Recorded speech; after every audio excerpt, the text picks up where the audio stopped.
Hello guys, luto tayo ng garlic pepper pork.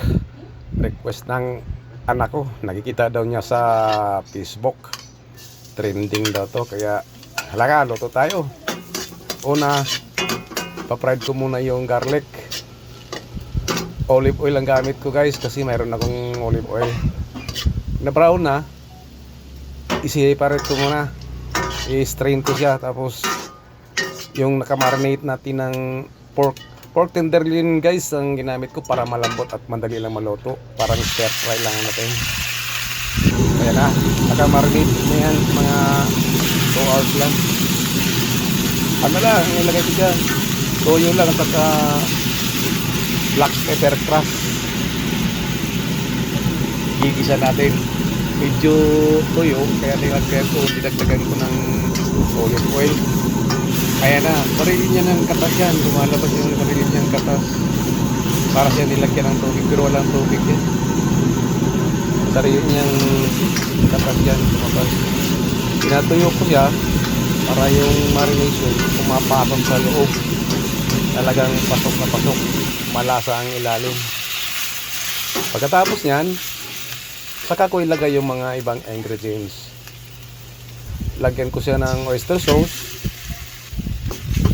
At dagdagan ko pa rin yan ng konting tuyo kasi yung marination doon medyo konti lang yun, kaya dagdagan ko ulit ng konti. Ayan, dagdagan ng konti lang para baka umalat. Ayan, tuloy natin yung pagsusutay para lalo siyang pumapasok, dumidikit doon sa karne.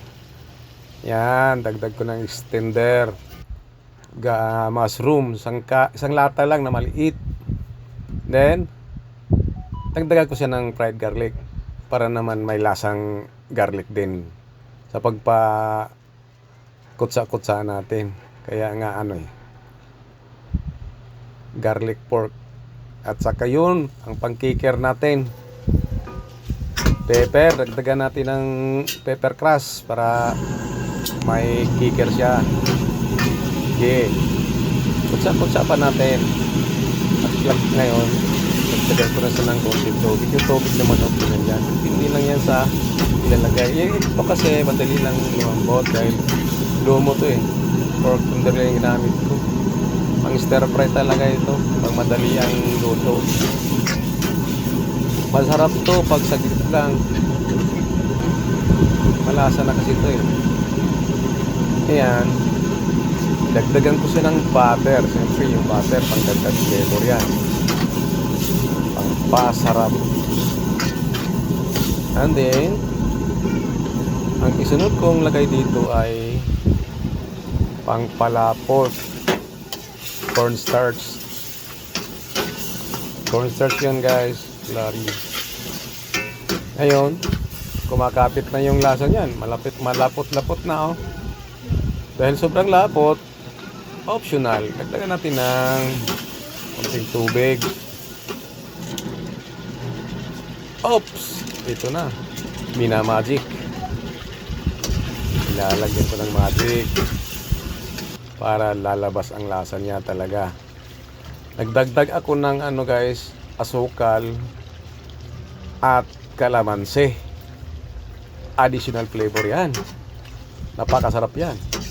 Pag haluin mo yung kalamansi at sukal, siyempre may lasa yon, diba? Tikman natin. Wow, ulitin natin, nabibitin. Napakasarap. Yummy, yummy. Luto na yan. Ayan na. Ang ilalagay natin yung natin, yung pinapa crispy na garlic. Kasi nga garlic pepper pork. Ayan na. Na-meat good. Ang sarap. Picture muna tayo, picture. Yummy, yummy.